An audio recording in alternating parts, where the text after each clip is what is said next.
सबसे पहले पिनाक रंजन सर, मैं आपके पास आती हूं। ऐसे देशों की भी लिस्ट है जिन्होंने आतंकवाद के खिलाफ में बोला और ऐसे देशों की भी फहरिस्त तैयार है जिन्होंने आतंकवाद का दर्द झेला फिर भी हमास के पक्ष में है। दुनिया चाहती क्या है? क्यों दो हिस्सों में बट गई है आतंकवाद के मुद्दों पर? यही पीएम आज आगाह भी कर रहे हैं कि एकजुट होइए आतंकवाद के मसले पर।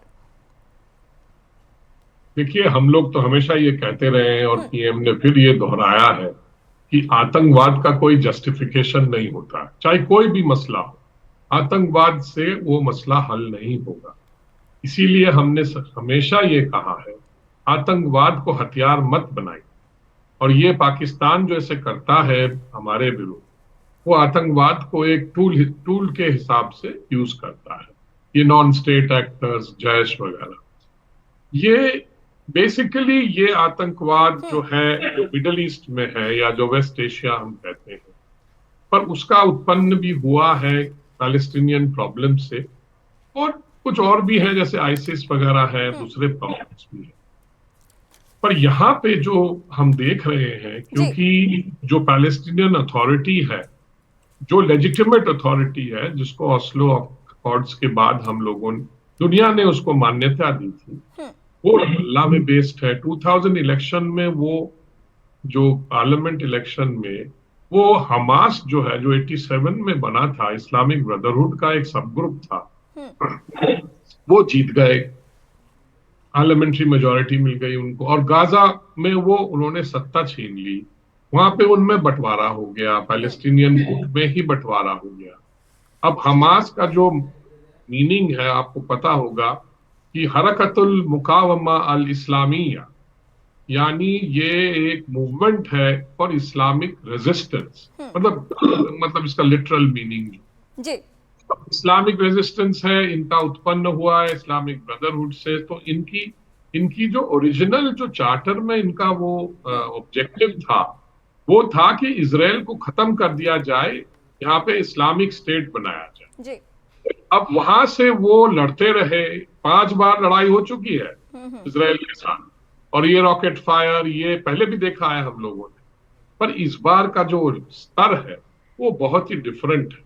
मतलब इसी पॉइंट को मैं आगे बढ़ाती हूं, जो मैं अपने दर्शकों के सामने दोहरा भी रही थी कि अगला 24 घंटा जो है वो खतरे से खाली नहीं है। इसलिए क्योंकि इजराइल की सेना उत्तरी हिस्से को, यानी गाजा के उत्तरी हिस्से के लोगों को कहती है कि आप 11 लाख की संख्या में जो है वो शिफ्ट हो जाइए। अब अगर आंकड़े आप उठा के देखेंगे तो ये 11 लाख लोग अगर वहां से मूवमेंट करते हैं तो हर घंटे 40,000 लोग अगर मूवमेंट करते हैं तब जाकर ये हो पाएगा। लेकिन क्या इतने लोग वहां से हटेंगे या नहीं हटेंगे, ये भी सवाल है।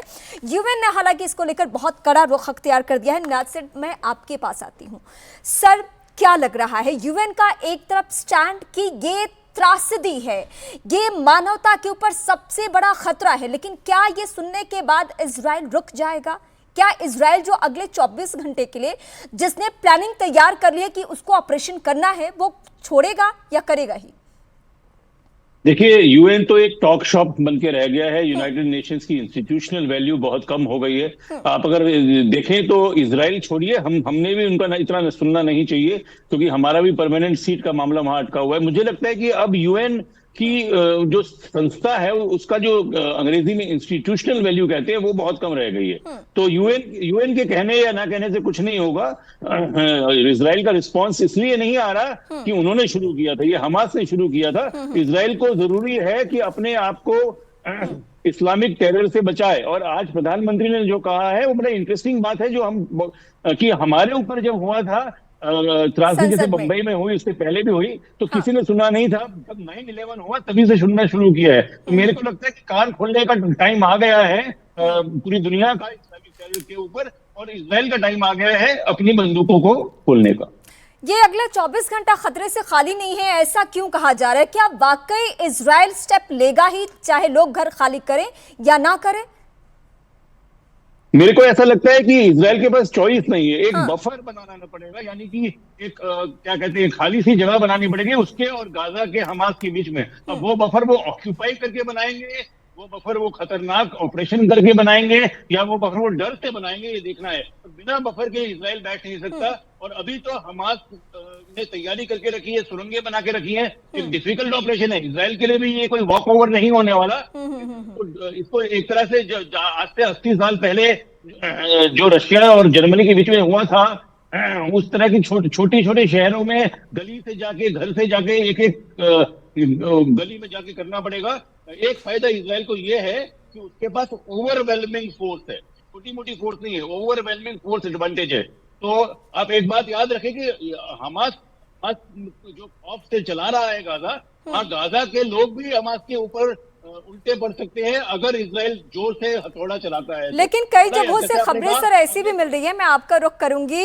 Group captain MJ Vinod sir भी मेरे साथ है। विनोद सर, मुझे आपसे ये जानना है, कई रिपोर्ट्स ये भी दावा करते हैं कि गाजा के कई हिस्सों में जहां पे सुरंग में लोग छिपे हैं, क्योंकि बमबारी हो रही है, मिसाइलें बरसाई जा रही है, वहां पे हमास के जो आतंकवादी हैं वो छिपे हुए आम लोगों की आड़ लेकर कि शायद इजराइल इनको बचाने के लिए हमला ना करे और हम बच जाएं। तो क्या वाकई ये ऑपरेशन बहुत खतरनाक होने जा रहा है?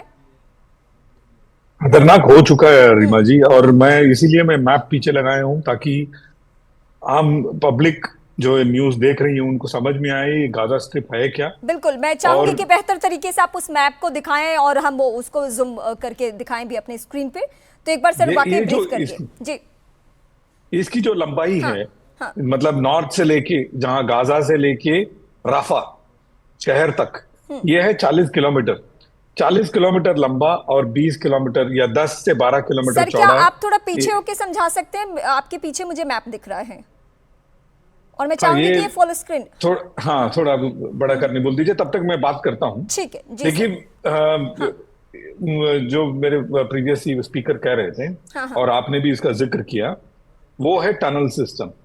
जो हमास जो है टनल पे बहुत विश्वास करता है। 3/4 हमास जमीन के नीचे है, ना कि जमीन के ऊपर, और ये इजराइल बखूबी जानता है। तो ये मैं कहना चाह रहा था कि ये यहाँ से लेके, ये जो वेस्ट बैंक है, यहाँ से लेके गाजा से लेके खान यूनिस, और ये है राफा। तो राफा तक ये जो लंबाई है इसकी 40 किलोमीटर है, इसकी चौड़ाई लगभग 10 किलोमीटर है। और रफा से जो अभी ये रफा जो नीचे दिख रहा है आपको, जी सर, रफा से लंबी लंबी सुरंगें जो हैं वो इजिप्ट की तरफ जाती हैं। और आज का न्यूज, अभी का न्यूज ये है 10,000 आर्म्ड व्हीकल्स इजिप्ट का ऑलरेडी रफा की तरफ रवाना हो चुका है, और कुछ बहुत ही नजदीक आ चुके हैं। तो ये जो जॉर्डन जहां ब्लिंकन साहब गए हैं, ये इसलिए गए हैं, बैलिस्टिक मिसाइल जो है ईरान का, इसी मैप को देखते हुए मेरे मन में सवाल ये भी है, जरा मैं उस पॉइंट को भी समझना चाहूंगी।